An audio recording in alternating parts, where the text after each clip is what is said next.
Welcome to American Black Journal. I'm Jennifer White, sitting in for Stephen Henderson.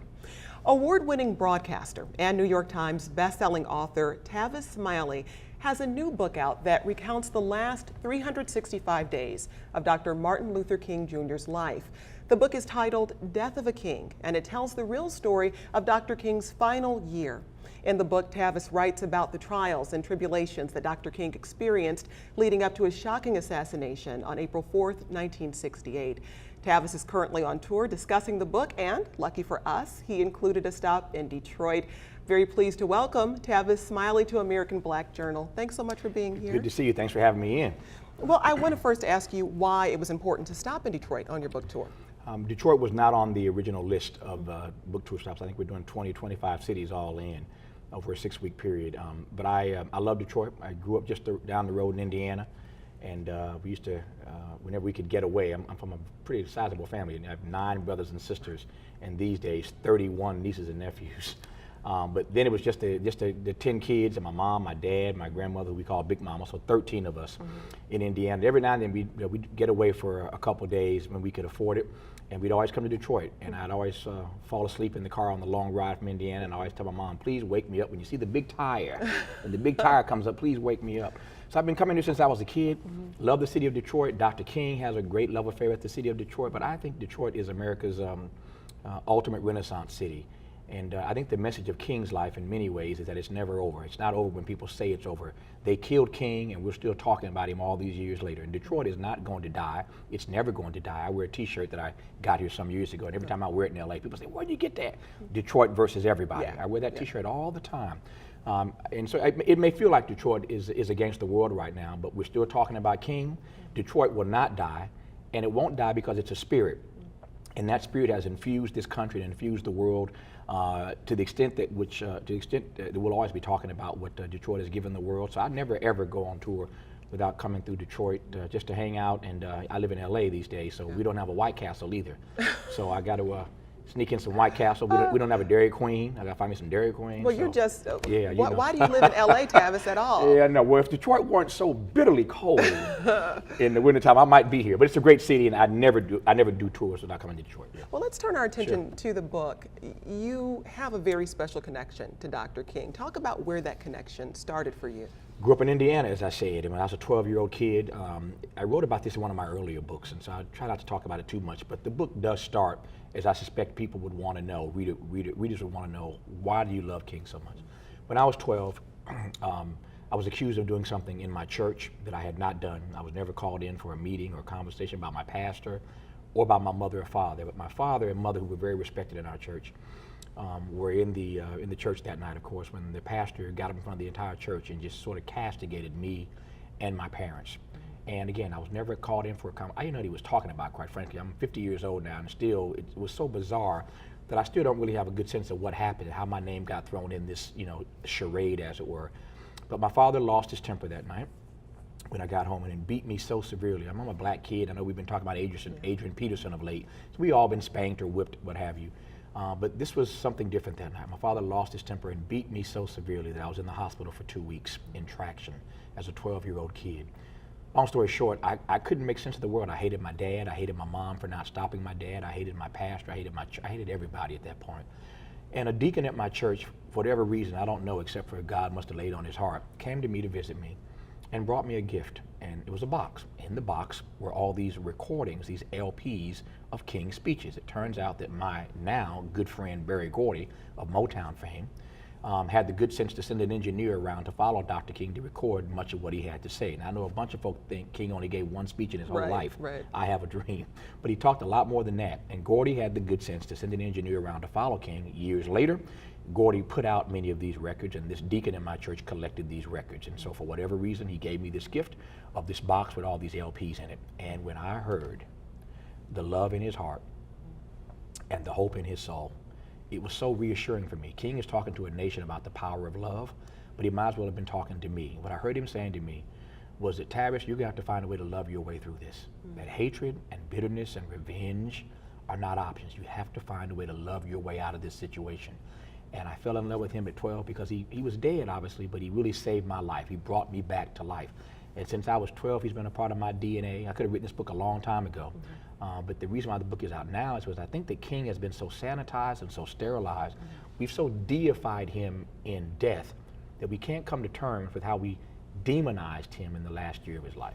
What's interesting to me in this book is that you really uncover these tensions he was facing in this last year of his life. There's the tension between the, I'll say younger guard, because I think we forget he was only 39 when he died, but the younger guard of Stokely Carmichael and the Black nationalist movement, and he being considered part of the older guard. There's the tension between where the civil rights movement is headed and the peace movement.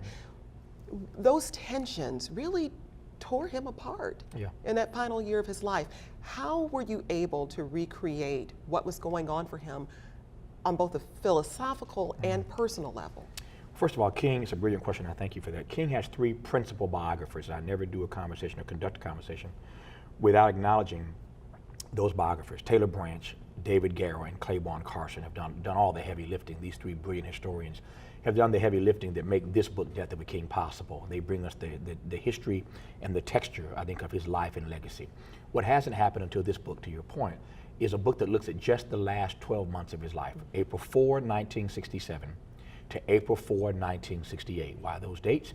Because April 4, 67, he goes to New York to the Riverside Church and gives the most controversial speech of his entire life. That speech, as you know, is called Beyond Vietnam. In that speech, he calls America the greatest purveyor of violence in the world today. That is a damning indictment of this country, to call America the greatest purveyor of violence in the world. In that very speech, he goes on to talk about what he calls the triple threat facing our democracy of racism, poverty, and militarism.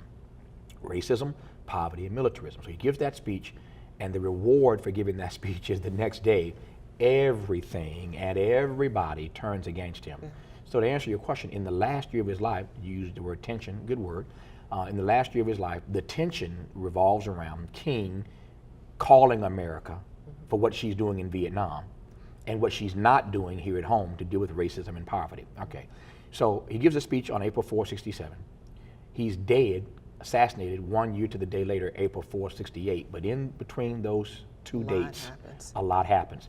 The media turns against him, and I mean the liberal media. When you read in this book what the New York Times, the Washington Post, and Time Magazine said about him, it's embarrassing all these years later. The media turns on him, then the White House turns on him. He's worked with Johnson, President Johnson, to pass, as you know, voting rights and civil rights, but now he's going tete-a-tete with Johnson over the Vietnam issue. So the media turns on him, the White House turns on him, and then finally, the last poll taken in his life, the Harris poll, found that 75%, 3/4 of the American people thought he was irrelevant. And in Black America, that number is almost 60%. Almost 60% of his own people thought he was irrelevant, his message was obsolete, he was persona non grata. So much so that Roy Wilkins and the NAACP come out against him publicly. Whitney Young and the Urban League castigate him publicly. And Adam Clayton Powell Jr., most powerful Black congressman, disrespects Dr. King publicly, and Ralph Bunche, the only other Black Nobel laureate, dogs him publicly, and Carl Rowan, the leading Black journalist of the day, publicly. How much of that, though, was this tension that was also emerging between the plight of poor Blacks in America and the Black middle class? Good question. So the names I just mentioned, of course, represent the, how about we put this, the Black bourgeois elite. They turned on Martin because they felt that Lyndon Johnson had been the best president the Negro had had since Lincoln freed the slaves. So they didn't like the idea of Martin getting into it with the president. They basically were, you know, I say all the time that a scared Negro will get you killed. I don't hang out with scared Negroes. There ain't but two kind of Negroes. Either you running scared or you running free. I'm running free. Most Negroes are running scared. A scared Negro will get you killed. And so these Negroes, these bourgeois elite Negroes, were scared that Martin was going to get them in trouble with Johnson. Their point was, you're going to mess it up for all of us. You're going to get all of us in trouble. So they didn't want Martin checking the president on this issue of Vietnam. What was more important to them was the domestic agenda of civil rights and voting rights and human rights. And Martin was like, it's not either or, it's both and. Martin's thing was, I'm against violence here, I'm against violence in Vietnam, I'm against violence everywhere. So the bourgeois elite are mad at him, and to your brilliant analysis, the everyday Black folk, the younger Black folk, are over Dr. King. To your point, he's only 39 when he dies, but they are opposed to him because they want something more radical. They don't want to hear nonviolence. Detroit in '67 is what? Burning. And Newark is burning, and Watts in LA is already burned.